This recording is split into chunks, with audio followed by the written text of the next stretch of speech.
Bienvenidos a un nuevo episodio de este podcast, que es en realidad un episodio un poco particular porque va a ser el mismo para los dos podcasts, el de jardinería y paisajismo y el de neuropaisajismo, puesto que este tema me parece muy importante porque se trata de el diseño de jardines salutogénicos.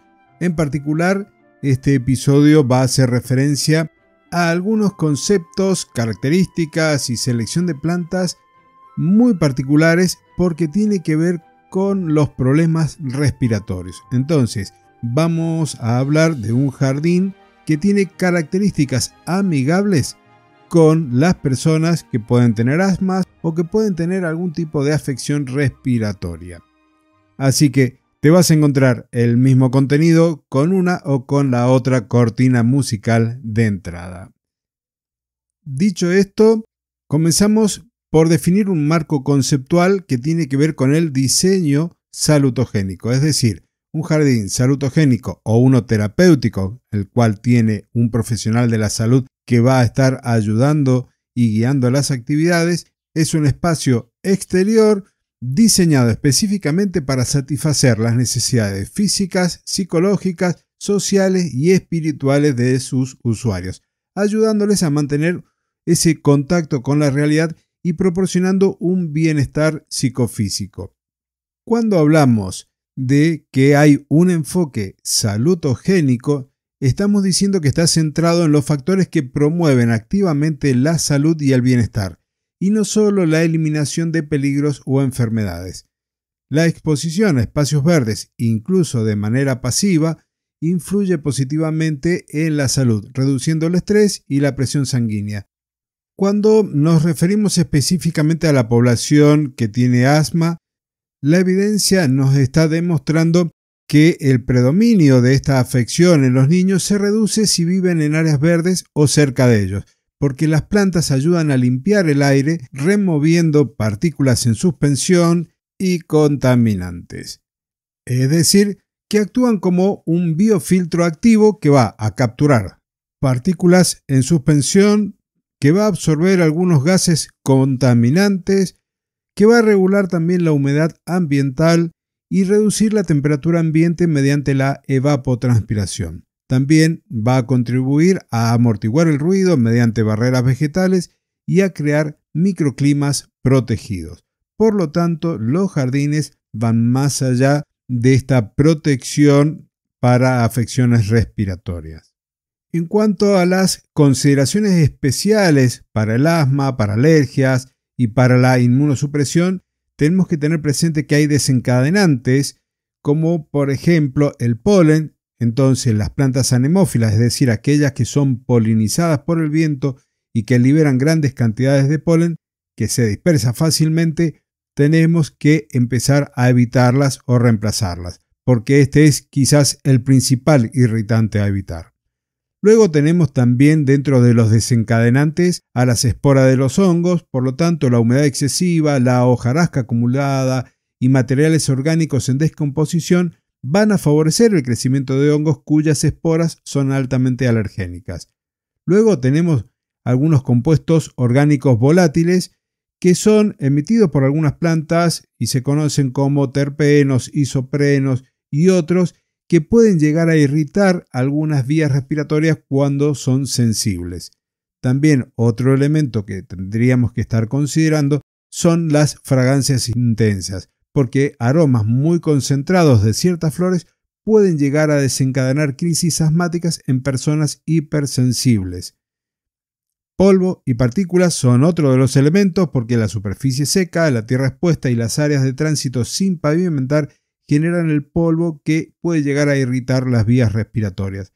Entonces, teniendo presente quién o quiénes son los usuarios de ese espacio verde, la selección de las plantas y el diseño del jardín hay que considerarlo profundamente.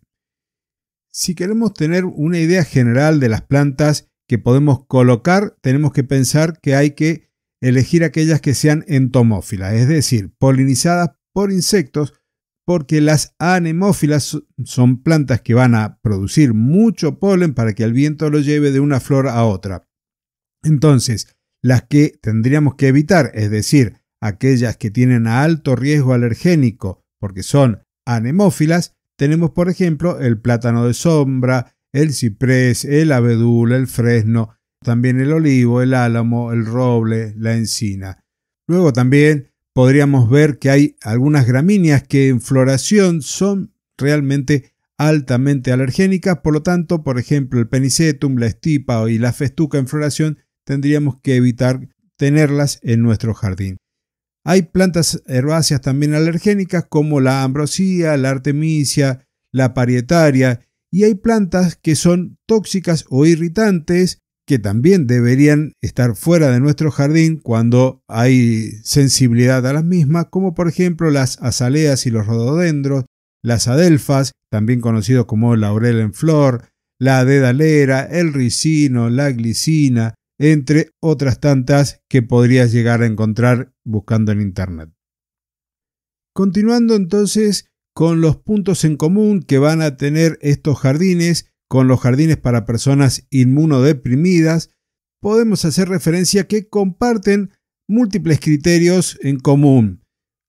Por ejemplo, hay que evitar entonces, que recién te lo decía, la acumulación de materia orgánica en descomposición. Hay que controlar fuentes de agua estancadas por la proliferación de mosquitos y también de bacterias. Tenemos que mantener las superficies limpias y libres de moho y debemos de evitar zonas con humedad permanente. Por supuesto, hay que eliminar todo tipo de plantas tóxicas porque las personas inmunodeprimidas pueden tener reacciones adversas severas al contacto con ellas, ya sean urticantes o irritantes. Otro de los aspectos a considerar tiene que ver con la protección solar, porque tanto aquellas personas que tienen asma y toman corticoides como los inmunodeprimidos requieren una protección frente a la radiación ultravioleta. Entonces, las estructuras de sombra y árboles de copa densa son esenciales. En cuanto al manejo de los jardines, el control de plagas tiene que ser sin químicos. Los pesticidas y los fungicidas pueden ser especialmente dañinos para estos grupos que estamos tratando de personas, ya sea con problemas respiratorios, como el asma o inmunodeprimidos. Entonces aquí lo que debemos hacer es priorizar el control biológico integrado. Y como para ir haciendo ya un cierre de este tema, que por cierto, si te interesa, tengo un material técnico publicado en Amazon que te voy a dejar el enlace en la nota de este episodio para que puedas ampliar sobre la selección de plantas y algunas otras estrategias de diseño para mitigar riesgos.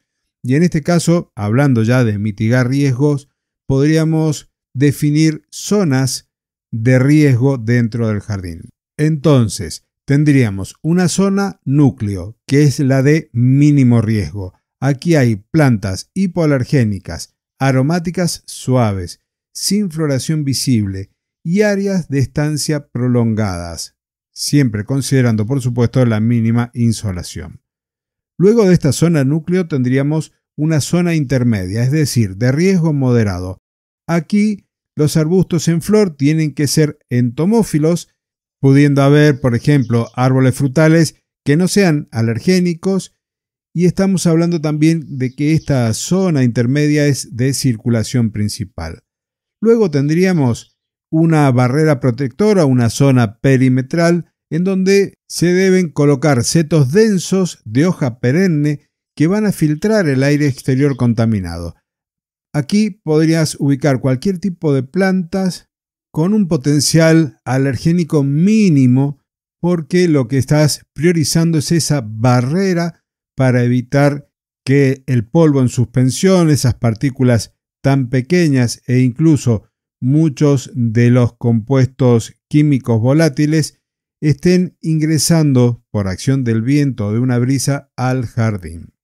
Y dependiendo de los usuarios, podrías aquí, por ejemplo, colocar fotinias, la Fotinia porfraseri, en la cual yo he tenido setos armados con unas que florecen mucho, tienen aroma fuerte y atraen muchas abejas, y hay otras especies o variedades que no lo hacen. Yo te recomiendo que busques aquellas de mínima floración.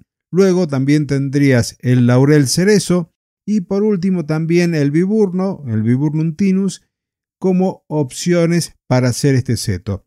Insisto en un concepto que ya he comentado muchas veces, que las plantas por ahí se expresan de diferente manera de acuerdo al suelo y al clima en donde se los cultiva. Entonces, si conoces que en tu zona florecen mucho o atraen muchas abejas, entonces ese tipo de cosas tenés que tenerlas en cuenta para evitar otro tipo de riesgos asociados a las plantas de tu jardín.